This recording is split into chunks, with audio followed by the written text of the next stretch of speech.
রাধে রাধে। তো good morning তোমাদের সবাইকে।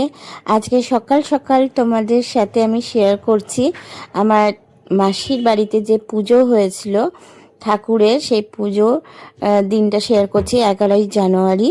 তো ভিডিওটা এডিট করতে একটু টাইম লাগলো বলে একটু দেরি হলো। তো সকাল সকাল আমরা সবাই চলে গেছিলাম, আর এখানে ঠাকুর মার পুজো হয়েছে, স্বামীজি। তো সবাইকে কি সুন্দরভাবে সাজানো হয়েছে। তো প্রত্যেক বছরই এই পুজোটা হয়, আর এবারেও এই পুজোটা হয়েছে, আর এখানে যজ্ঞও হয়েছে।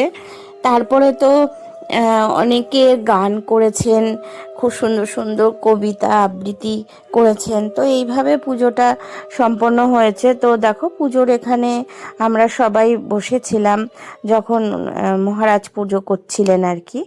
তো এই যে ঠাকুর ঘর, এই ঠাকুর ঘরেই পুজো হচ্ছে, আর এখানটায় ছাদের এখানে প্যান্ডেল করা হয়েছে, সেখানে একটু সাজানো হয়েছে, সেইখানেই সবাই বসে আর কি ঠাকুরের নাম গান করবেন।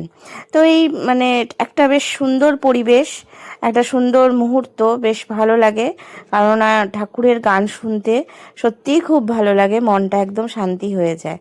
আর এখানে দেখো আমার মিষ্টি গপু সোনা, কি মিষ্টি, কি কিউট লাগছে, তাই আমি গপু সোনাকে তোমাদের সাথে একটুখানি দেখালাম। দেখো আমার গপু সোনাকে, একদম মানে রাজকুমার একদম কত সুন্দর, কত কিউট। তো সেখানে গোপুসোনাকেও বসানো হয়েছে। তো এবারে আমি তোমাদেরকে মানে শোনাচ্ছি যে কিছু গান হচ্ছে এখানে, কিন্তু গানগুলো তো পুরোটা আমি শোনাতে পারবো না, কপিরাইট এসে যাবে। তো সেই জন্য আমি যতটুকু পাচ্ছি তোমাদের সাথে শেয়ার করছি অল্প অল্প করে। আর এখানে সবাই দেখো, আর এই যে একজন বয়স্ক মহিলা, উনিও হচ্ছে, আমরা মাসি বলি ওনাকে, তো উনিও তবলা বাজাচ্ছেন। তো এই এত বয়স, ওনার এজ অনেকটা বেশি, তাও উনি কি সুন্দর তবলা বাজাচ্ছেন। মানে এগুলো হচ্ছে ঠাকুরেরই আশীর্বাদ। ঠাকুরের আশীর্বাদ না থাকলে কিন্তু এগুলো হয় না, তাই না? তো ঠাকুরের আশীর্বাদ নিয়েই কিন্তু সবাই নাম গান করছেন। আর ঠাকুর আমাদের সবাইকে ভালো রাখুক, নতুন বছরটা সবার খুব ভালো কাটুক। আমি সবসময় এটাই মানে মানে প্রার্থনা করি, ঠাকুরের কাছে প্রে করি যে সবাই খুব ভালো থাকুক। এই যে দেখো, আমি তোমাদেরকে দেখাচ্ছি যে কত সুন্দর উনি তবলা বাজাচ্ছেন। আমার তো মন প্রাণ ভরে যায় দেখে, যে এই একটা এই বয়সেও এত সুন্দর ওনার যে উপস্থাপনা, সেটা দেখে মনটা একদম সত্যি কিন্তু মুগ্ধ হয়ে যায়। তো সেই ভিডিওগুলোই তোমাদের সাথে একটু শেয়ার করে রাখছি, আর আমারও ক্যামেরাবন্দি করে রেখেছি, যাতে এই স্মৃতিগুলো আমারও থেকে যায়। প্রত্যেক বছরই হয়, আমি প্রত্যেক বছরই শেয়ার করি। তো এবার একটু ডিটেলসে তোমাদের সাথে ভালো মতন করে শেয়ার করলাম। আর ইনি দেখো কি সুন্দর গান গাইছেন, এনার গানের গলা মানে এত সুন্দর, ওনার ভয়েস আর এত সুন্দর, মনে হচ্ছে স্বয়ং মানে মায়ের আশীর্বাদ না থাকলে তো হয় না, এত সুন্দর গান। তো আমরা তো একদম মুগ্ধ হয়ে শুনলাম, হ্যাঁ, ওনার গান। তবে পুরোটা তো শোনাতে পারছি না, যেহেতু যে বুঝতেই পারছো। তো যাই হোক, এইভাবে কিন্তু হলো। আর সবাইকে প্যাকেট সিস্টেম করে দেওয়া হয়েছিল, আর ভোগ রান্না হয়েছিল, আমার যা ভোগ রান্না করেছিল। তো সেই ভোগ মানে ঠাকুরকে মানে নিবেদন করা হয়। আর অনেক রকমের ভোগ, আমরা খুব সুন্দর প্রসাদ গ্রহণ করেছি, খুব সুন্দর। আর আমরা সবাই মিলে, এছাড়া ওনারা প্যাকেট সিস্টেমও করেছিল। তো এটা হচ্ছে আমার মেঝো মাসির শাশুড়ি মানে বাড়িতেই এই পুজোটা হয়, ঠিক আছে? তো প্রত্যেক বছরেই আমি আসি। আর একটু তোমরা শোনো কি বলছেন। এখানে ঠাকুরের পাদুকা আনা হয়, ঠিক আছে?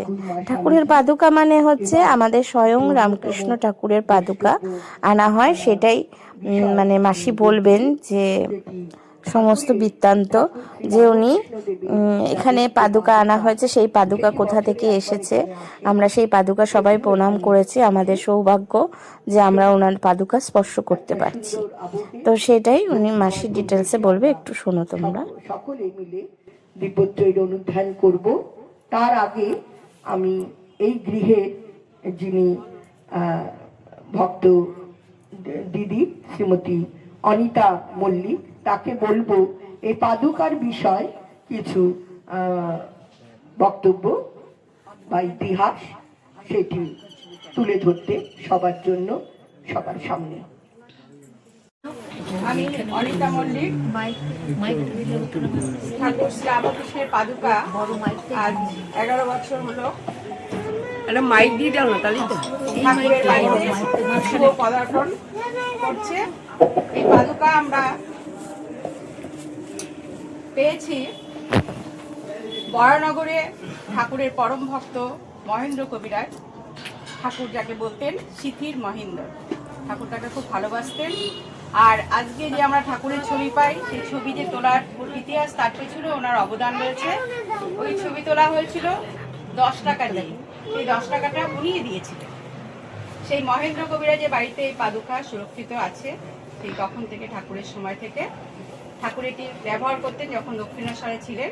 তারপর ঠাকুরের যখন শরীর খারাপ হয় আর পাদুকা একটু সমস্যা হয়েছিল, একটু ভেঙে গিয়েছিল, তখন উনি মহেন্দ্র কবিরাজকে দিয়েছিলেন পাদুকা মেরামত করার জন্য। ওনার কাছে পাদুকা ছিল। ঠাকুর অসুস্থ হওয়ার পরে ওই পাদুকা আর ব্যবহার করতে পারেনি। তারপর তো ঠাকুর দক্ষিণেশ্বরের থেকে চলে গেলেন শ্যামপুকুর বাটিতে। পাদুকা ওনাদের কাছে সে তখন থেকে সুরক্ষিত রয়েছে।